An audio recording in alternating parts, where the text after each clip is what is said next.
Hello and welcome back to Cupid. How could you possibly know what Catherine wants? She pushed his arms away from her. She's dead. Gilliman's mouth pursed and he stepped away. I want you to go. Please leave me. Gilliman sighed and closed his eyes. I understand. He turned on his heels and left without another word. Hours seemed like minutes to her. She would fall asleep and awaken in unfit intervals, so often that she'd lost the exact time. Awake, she would stare at a part of the wall with no coherent thoughts forming in her mind. One would think morning should be spent in a depressive frenzy. All the reasons to grieve are yours, after all. She could wail now if she wanted, pull on her hair, curse the skies. She could reminisce the past, admire the frailty of human lives. But unfortunately it was something less poetic. Pain was simple. It was clean. It was a well-sharpened knife that sliced through the heart in but one stroke. No blood, no mess. Empty. When tears were spent, there was just a hole where your heart had once been. The hurt called out to you. It lingered. But since there was nothing there anymore, you couldn't find where the pain ended and you began. Rosa slept all day. The sun had gone down twice before she shifted from her bed. She stood up slowly, deliberately, with a purpose. My child, you know I hurt when you're hurt. Already a surge of power flowed within her, fueled by her grief. The power filled her up, and there was so much emptiness inside that the energy seemed to saturate her whole body. Purpose was always a balm for grief. Mother, tell me what to do. Always justice. Start with his guilt, child. Then deliver punishment fitting for one so vile. He cannot get away with this. Rosa didn't speak, but she started to form the words in her mind, feeling them in her bones, giving life to every thought. She took a small knife and carved a symbol on her floor. It didn't need much, a guilt spell. It didn't aim to punish, it only aimed to inform. She needed to know how much guilt the man carried, and the source of such guilt. If the guilt was concrete and came from a direct action, then she would know that Gilliman did something to Catherine. It had been a while since she had used magic. It used to be the only way she could protect herself from the world. Mother had taught her, and now Mother guided her as she cast her spell. She needed a possession of the man. Rosa opted for his voice, still fresh from memory. She focused on the last conversation they had shared. If you need something to hate, I will take care of you. I need you. His words made Rosa feel distress and confusion. Always it was this way with him. The feeling wasn't foreign, it had been there for years. I will always be here for you. Rosa felt a violent force upon her stomach, and there was that horrid lurch just before vomiting. You failed! The spell collapsed in her brain. Focus, idiot child, or you'll lose your chance! Rosa tried again, and this time she focused on Gilliman's eyes. Cold, like flints of steel, dark and fathomless. No grief, except perhaps for the situation. No Catherine. No pain of loss. This didn't matter to her, their relationship was dying anyway. But where was his guilt? Rosa dug deeper. She increased to the chanting on her lips. No torment. No uncertainty. No guilt. Did the spell fail again? She searched once more and found nothing. There was no guilt in Gilliman's eyes. She could stop the spell now, knowing that he was innocent. If the spell had worked, then Gilliman was blameless. But this absence was most distressing. Rosa desperately pushed her mind further, almost wishing that there were traces hidden beyond her reach. Guilt should be present in any loss, no matter how little. Don't we blame ourselves for our own loss? Don't we hate ourselves, punish ourselves, even if it wasn't our fault? It didn't have to be real, but we need guilt to feel pain. But Gilliman didn't even have a sliver of guilt. The vicious pain took hold of her again, squeezing her stomach with murderous intent. The pain was so great, Rosa wasn't sure if the spell had failed or succeeded. Something is wrong. Before Rosa could agree with Mother, she felt a sharp pain in her throat. Rosa clutched her neck, scraping and scratching. A sharp, jagged lump was blocking her breathing. She could feel its edges crawl up her windpipe, tearing the soft walls as it moved about. The pain did not stop. Rosa fell to her knees and gagged. She thrashed about like a woman being strangled. But Mother remained calm, unaffected by Rosa's distress. Was about to expel whatever it was, and tears ran down her face, the horrible acidic taste coating her tongue. Finally she opened her mouth and forced the vile thing out. She kept her eyes shut, afraid to look at whatever had come out of her. But the choking feeling gripped her, and she puked again. She spat after she vomited. She spit fell heavy and thick in her mouth. It gathered around her knees in a growing pool. Rosa panted, every breath laced with pain. But the gruesome effect had finally stopped. She wiped the sweat upon her forehead. Something on the floor reflected light. She struggled to comprehend what was in front of her. She reached out with her hand, and the prick of something sharp made her recoil. She tried again, this time seeing more clearly. Rosa picked them up with shaking hands. Needles. In her palms were a handful of long, metal needles. Rosa examined them with a horrified kind of curiosity. She stuck one in her thumb and it drew blood. They were real. They'd materialized in her throat while casting the spell on Guillaume. Rosa wiped her mouth. There was something wrong with him. Something potent, dark. Or could it be that she'd merely botched the spell horribly? She had pushed her limits this time. She'd gone too far. But still a tugging concern was forming. And it was as real as the metal needles in her hand. Rosa tried to stand up on her feet, but she was exhausted. Her knees failed her, and she crumpled to the floor like a rag. We must get to the bottom of this. Are you quite all right, my darling? Now you see it too. There is a sinister force at work. Get up. We have a lot of work to do. We must find out what he is and stop him. Rosa stared at the needles in her hand. Who are you really, Guillaume?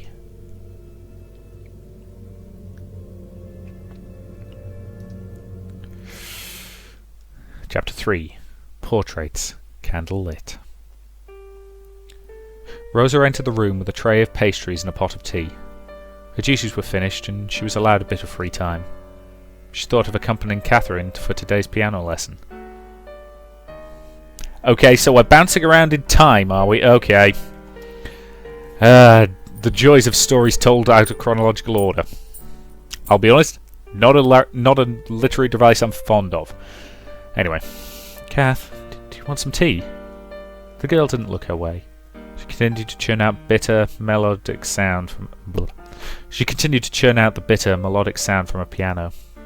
Rosa sighed, her shoulders slumped in defeat, and she placed the food on the table. She sat on the stool beside the piano, twiddling her thumbs while her friend continued to stew in her foul mood. Is that a new composition?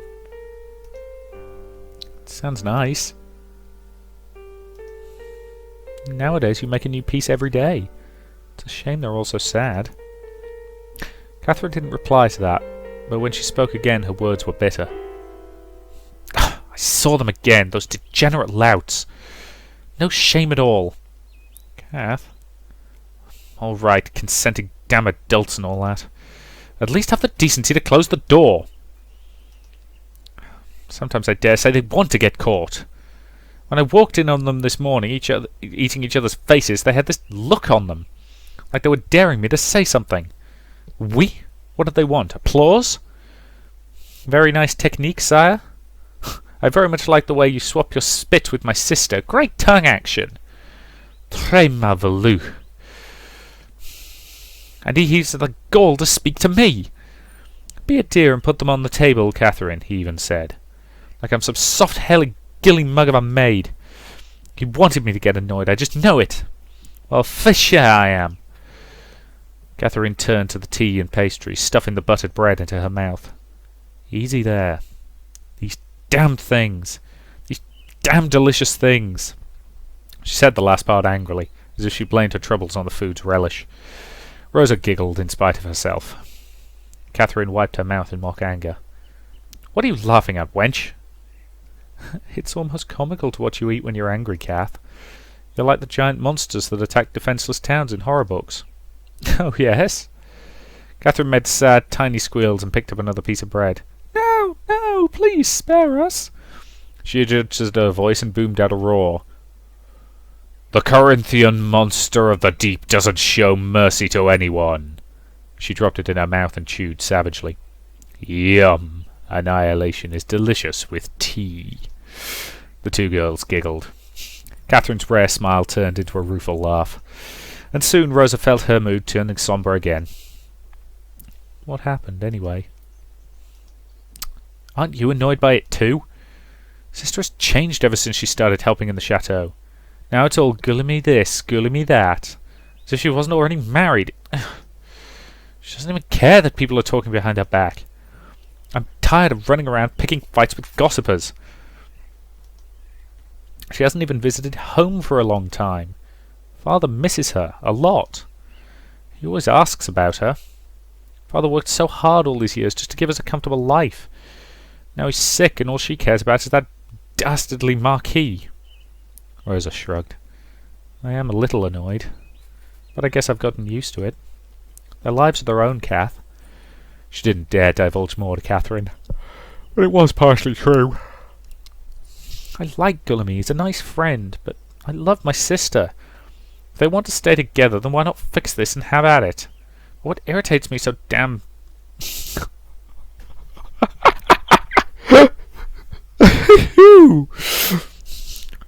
Okay. I've got to say, reading through that line, yeah, I kind of stumbled over that one. Wasn't expecting that line of dialogue, right? Okay, serious face, you are a professional, damn it. You get paid for this, technically. But what irritates me to my damn snatch is the way they are with each other. Catherine recently found the use of expletives endearing in her speech. Rosa really hoped it was a phase. They are miserable, any half would concede that. Yes. I told Emily time and time again to smarten up. She's hurting a lot of people, including herself. If she would just listen to her 16-year-old brat of a sister, Even Gullamy is depressed, I can tell. Remember when he used to come and visit us here to have tea? When we used to have picnics in the afternoon? We used to run around chasing rodents in the garden. You ran around. We just watched you get dirty, actually. Well, that's very true, you nitheads. Right then it used to be fun visiting the chateau. Nowadays we barely even see him. He just stays in his bureau all day, brooding. Is it something adults subject themselves to, like a torture ritual? I really don't understand why two people who are so clearly unhappy keep at it. Rosa did understand. Well, at least some part of her did. She couldn't exactly explain how pain and love worked. All she knew was that it had something to do with an absurd, obsessive amount of hope. She felt Mother tugging at her mind. She loved Mother so much. Living with Preeds gave her an ample comparison of her former life. She had finally accepted that Mother was cruel. And yet Mother still gave her love and kept her from wanting. Was that crazy? Perhaps it was the only love she needed. Perhaps it was what she deserved. Rosa shook the thoughts of her mind and shrugged. I know you're worried about your sister, Kath. But they'll figure it out. Humans learn. Look at you, all profound and such. Read any good books lately? Just the riveting account of the ugly duckling and Bar Black Sheep. Ah, the classics. I don't know how you put up with it, though. I hate reading words. In order to write, I have to learn how to read first. I want to write. Why would you want to do a dastardly thing like writing? Why would you want to hit some crazy strings until your fingers bleed? The two friends laughed again.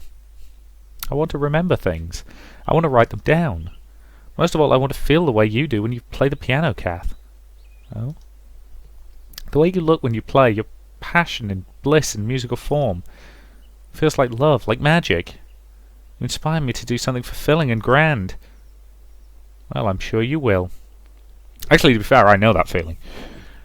Seriously, there is exactly one photograph of me in the entire world that I've ever seen that I genuinely like, and I can't get a copy of it for love nor money. Because it was basically a while back when a bunch of the local, young musician-type groups were basically doing a thing at the Sage in Gateshead, which is this sort of big music hall type thing. And so they sent this photographer around to a load of the different rehearsals, so they'd have a sort of slideshow of images of people, and one of them was of me. And it's while I'm playing my violin and I have my eyes shut, And it's actually, I swear to God, it's the only photo I've seen of myself where I genuinely like how I look. Because A, I didn't know it was being taken, so I actually look natural. Normally in photographs, I'm putting on a weird face without even consciously meaning to. And B, I just have this wonderfully contented look on my face as I play the violin, and yeah, occasionally, there is something. What's the old line? Music hath charms to soothe the savage beast. Yeah. Anyway, off me, back onto the game. Hey, why not write a play one day? Oh, let's do it. You write an amazing play, I'll provide the music. We'll travel around the country and perform. Make lots and lots of money and gain lots of followers. We should be known as the Pride Parade Carnival of Wonders. Pride Parade? Are you sure? Fun's are the best, trust me. That sounds darn bratty, Kathy. Oh, from this day forward, nobody is allowed to call me Kathy ever again. The sound of a knock interrupted their giggles. Catherine, it's me. I need to discuss something important with you. Frustrated, Catherine pouted at the sound of her sister's voice. She turned back to her piano and began to pound a sarcastically happy tune. Rosa stood up to open the door. Hello, Rosa. Madame. She had seen little of the older Parede's sister recently, and it astounded her how old she had begun to look. Her once radiant face looked tired and harrowed, almost crone-like, and under her eyes hung huge bags. Yet she still looked quite dignified, full of pride and pomp. There was an extra rouge of skin on her skin, and her demeanour was elegant. It was as if pride was her only source of nourishment these days. Do you mind giving Catherine and me a moment of privacy? Rosa gave a small bow. Of course not, madame. Rosa gathered her nursery books and squeezed Catherine's shoulder before stepping out of the room. And Rosa entered the quiet room of the library. She was about to approach the table when she noticed Guillaume, already occupying a seat. He was writing something in a book, somewhat immersed in the activity. Rosa stopped, dead in her tracks.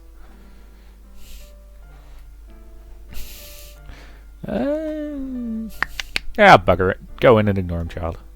Why are you so nervous anyway? Just ignore him. He doesn't seem to notice you.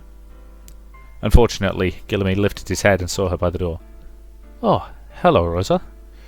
Rosa took a step back. Maybe it was best to walk away as... Sorry. Throat's still dodgy. Maybe it was best to walk away as if this were a mistake. But wouldn't that be rude?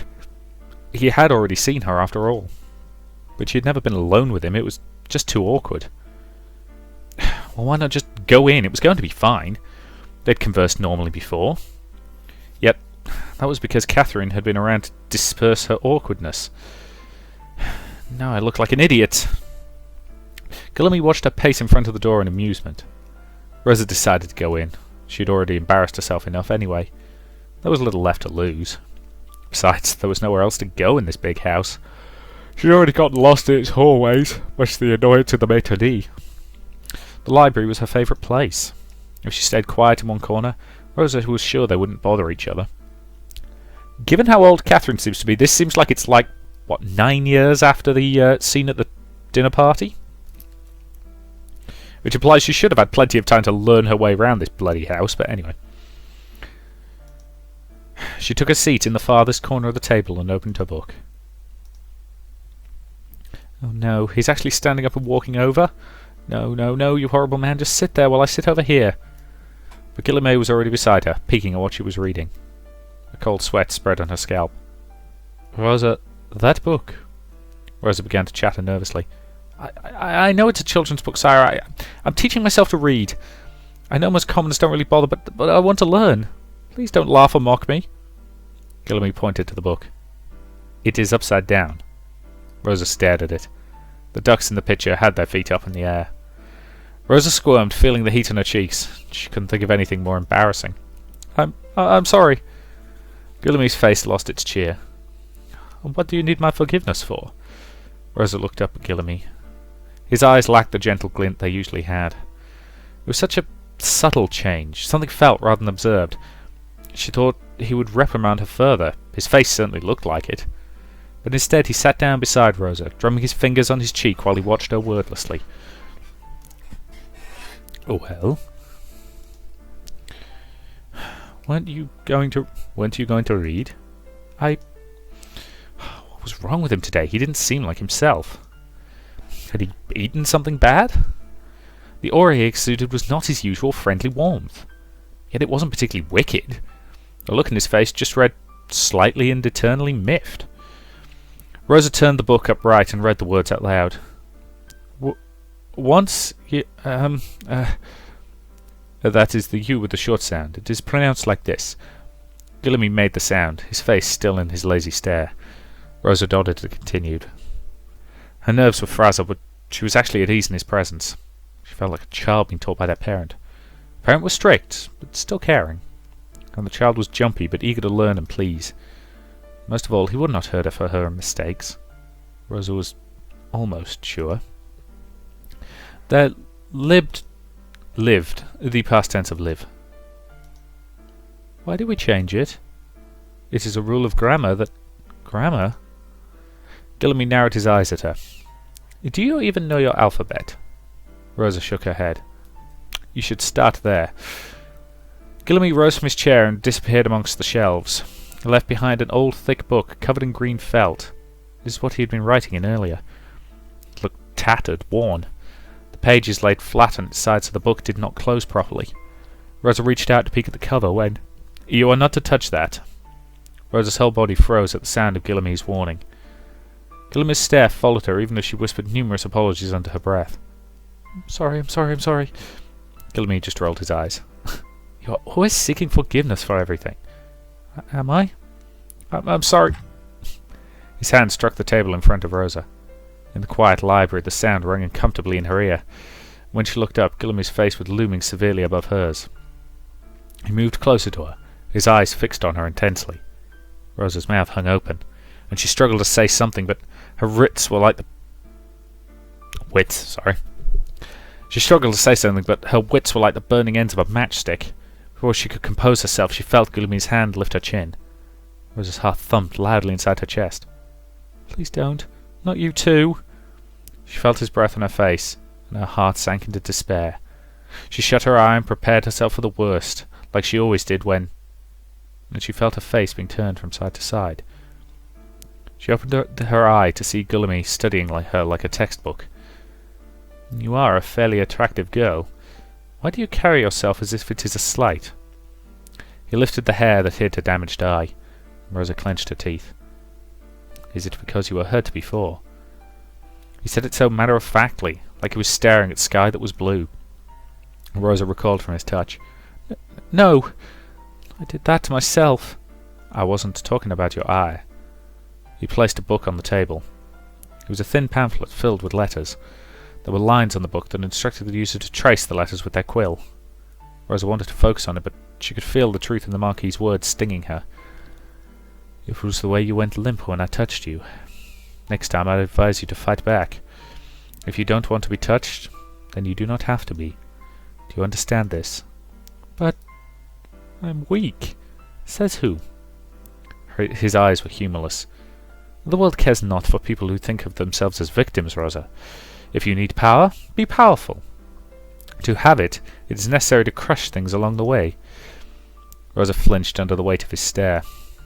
She realized that the polite and courteous Gillamy was but a facade. It was still him. There was nothing but an oil portrait, a work of his devising. Synthetic, aloof, and irrelevant. You couldn't capture his essence in a few human strokes. Suddenly, Rosa realized he was powerful. Who are you? She caught herself before saying it out loud. You are not Gillamy. And yet... She spoke to her, as if he knew what it was like to hurt and to fear. If you don't start acting like your own self, then people will not hesitate to take everything. He laid out the rest of the books he had brought out.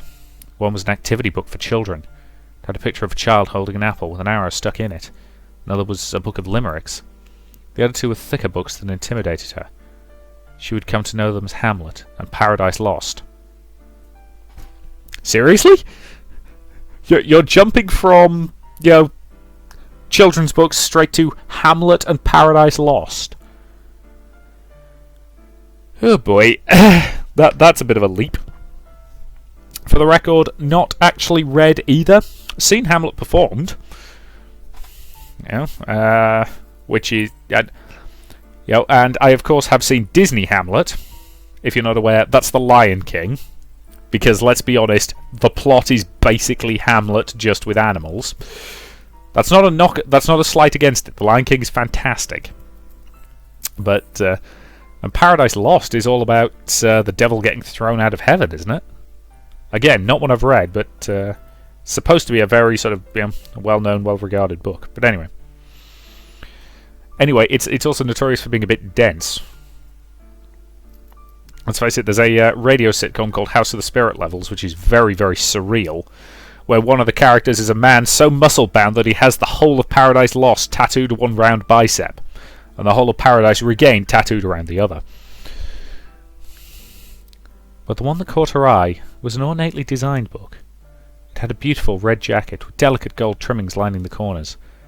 The gods and goddesses of Roman mythology. This would be her favourite book, her treasure, and she knew it like love at first sight. These books are yours. Take them with you. Read the thin ones first, and gradually build your vocabulary with the thicker ones. Rosa ran her hands over the skin of the red book. She opened the cover gingerly as if unwrapping a present. Thank you. No thanks needed. I simply showed you some books from a portion of the library you're unaware of. You're still so generous, even if you are like this. Like what? That. What? Somewhat irritable? Gillamy didn't reply, leaving an awkward silence lingering between them. Then he gave a giant laugh that made Rosa jump out of her skin. I do look damn irritable, don't I? Why? Is it because of Emily? Gillamy's eyes drifted away. No. I have always been. You just pointed it out. But you're not usually like this. Especially with Catherine and the townspeople. I found it easy to adapt to people, especially the ones I like. Guillamy looked at Rosa as if he had just become aware of her presence. Makes me wonder why I'm so stern with you. I'm sorry. Rosa shook her head. I somehow prefer this side of you. Guillamy cocked his head from side to side. He brought out the green book that Rosa had noticed earlier. This is called a journal. When you learn to write, start one. What is it? Something you can use to remember yourself when you've forgotten. Does it work? It used to. Nowadays, not anymore. Oh. The act itself is the only thing I remember. Now. Let's start with your vowels. A scream pierced the halls of the chateau. It was Catherine. Guillamy sprinted to the door with Rosa not far behind. Back in the piano room, Catherine took a shaky step towards her sister. She wasn't moving at all. I didn't. It was an accident. Emily? She was overcome with the urge to approach her sister and shake her awake, make sure she was okay, but it was a nasty fall. Emily! Catherine saw the way her sister's head snapped back as it collided with the sharp corner of the piano. She watched it all like a series of photographs in her head. She had to check on her, but her feet refused to move. Instead, she began to retreat into a corner. She didn't even notice her legs were moving until her forehead touched the wall. She didn't want to turn around. Her sister was on the floor. Her eyes were still open and blinking. It was an accident. It was nothing but an accident. Was it? She pushed first. She got really scary. She strangled me. What? That's absurd. Are you sure? Why would she do that? I don't know. I think she did. Catherine touched her throat. It felt fine. That Padre girl, Emily, isn't it? She really believes just because the Marquis took her in that he's interested in her? Well, she's obsessed with the master. The apple doesn't fall far from the tree. Wasn't her mother a bit, you know, not right in the head? It probably runs in the family. Emily had looked mad. Her eyes had burned with malice for her as she closed her fingers around Catherine's neck, but she couldn't remember if that had really happened. Sister was always kind to her. She would never, ever hurt her, even when they got into fights. Sister loved her. Well, I think that's a suitably creepy part to end this, suitably creepy moment to end this part. So, thank you very much for watching, and I will see you in the next.